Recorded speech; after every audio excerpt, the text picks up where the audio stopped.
Hey guys, it's Kaz here, aka Cats and Camera, and today I'm bringing you my Emojiathon TBR. So, like the last two rounds of Emojiathon, I have wrapped my books up, I've put the emojis on the front, just for a bit of fun. Also, side note, I went to college to do art, so there's that. So Emojiathon is a readathon that runs the whole of March from the beginning to the end. I'll leave all the links down below. Basically there's a big list of different emojis and you pick off that, and each emoji has a question assigned to it. I have nine books, I think. Some of them have multiple emojis attached to them. So yes, let's just get into it. So first up we have this girl, which is read a book that you haven't read yet and don't know why. Oh, why do I always do this to myself? Young Avengers, Style Over Substance. This is by Gillen and McKelvey. Yeah, I've read the old sort of run of Young Avengers, really enjoyed it, so I'm looking forward to this one. So this is about a group of teenagers that have their own powers and they all join together to make a new Avengers because the Avengers have split up in this, and it's really fun. It's very teen, so you should definitely check it out if you haven't already. It also has LGBTQ and different race diversity in it, so this is on my want to read in 2018 list. Next up we have read a book that's been adapted, and we have read a book that everyone's been talking about, and for this one I've gone for a book that, well, everybody's been talking about. Oh my god, why did I get really aggressively good paper?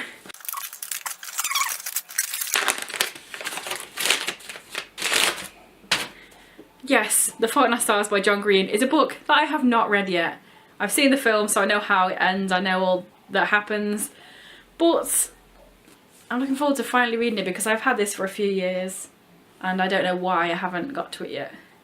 It could have also been for the one before. I don't know why I haven't read it yet.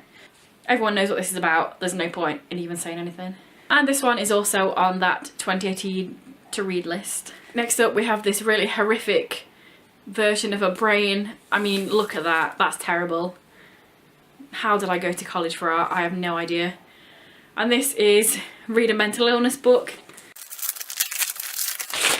And this one I've gone with My Mad Fat Diary by Rael. I watched the TV show of this and I really enjoyed it, and I know that this is quite a bit different because it's actually a diary.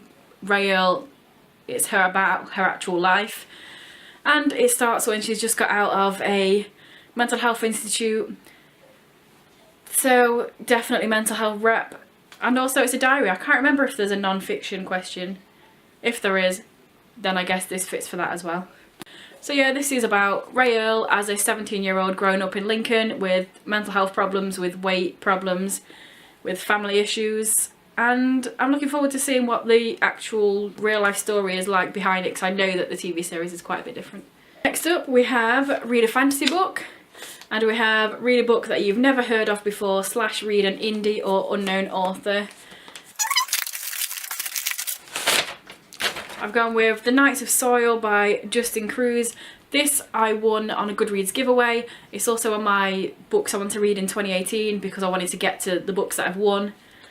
And I'm pretty sure this is unknown, and it's maybe indie, and it's one that I don't really know anything about. So it fits all three of those criteria. So yeah, fantasy, heroes, villains stuff. Don't really know much more about it than that. I hope I enjoy it. Next up we have read a book with your favourite colour on the front. For this one I've gone with Death Note Volume 6 by Sagami Oba and Takeshi Obata. My favourite colour is grey. There's quite a lot of grey on here and purple. And again, this is also on my books I want to read in 2018 because I want to finish this whole series. People know what Death Note is about. Next up, one I've just wrapped, so I forgot to write on the back what it's about. This one is read an ebook and read a smutty book or a new adult or adult book. You can't really tell what it is because it's just my Kindle, but if we look inside the Kindle. So I want to get to Leo Loves Aries by Anita Sunday. I'm pretty sure this has some sort of smutty elements. I'm sure McKinley will tell me because she loves this book. But I've had this on my Kindle for like over a year and I don't know, I haven't read it yet because McKinley goes on about it being amazing. So I really want to get to this book and bask in its amazingness. So next up we have read a diverse book. So that can be sexuality, mental illness, race, religion, etc. Even though 3 of the books I've already mentioned definitely have those elements and some of the others might also have them elements. Obviously I've gone with another book. And that is Educating Simon by Robin Reardon. I have a few Robin Reardon books that I could have chosen from, but I chose this one because we have Simon, who is gay. He's also coaching a student who is an 11-year-old boy who is a girl trapped inside a boy's body, so we have trans element as well. And his stepsister has Asperger's syndrome. So I thought this was probably a really good choice for this because it's got at least 3 different types of diverse rep in it. I'm hoping it's a good book. I've had a few kind of like iffy Robin Reardon books, so I really hope that this one is done well. Next up we have read a book that you've started and haven't finished. And for this one I've gone for Uglies by Scott Westerfield. This was on my TBR bingo. It's the only book I haven't read that was on my February TBR bingo, which I'm kind of like shocked by the fact that I got through all the rest of them. But I'm on page 147, so this fits with the challenge. I'm liking it so far. I'm still not 100% on the concept. I'm hoping that when more stuff happens and we find out sort of the reasons behind all this uglies and pretties thing, I'll enjoy it more, but I'm definitely intrigued. This is a series about sort of humanity, who everyone's ugly and when they turn 16 they become pretty and they have all these crazy medical procedures and their bone shapes and the different skin and stuff. So it is a really weird concept, but yeah, different. It's not bad. And last but not least on my list is read a book that involves sports. So if any of you saw my bookish buzzwords video, you will know that I'm a sucker for sports in contemporary. I don't know why, it's just something I really enjoy. So obviously I had to choose one with this element. And I've gone with Flag on the Play by Sherry Henry. It's a really small one, great for readathons. And it's about American football, and this is also diverse because it's a gay book. And also it deals with self-harm as well.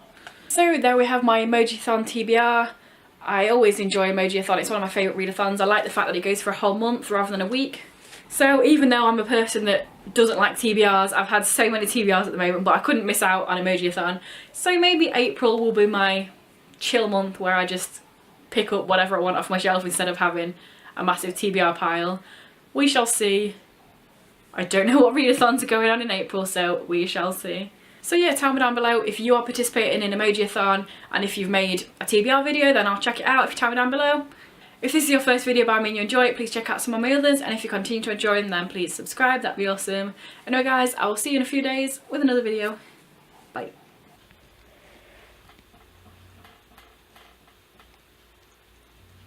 If this is your first video, guabing!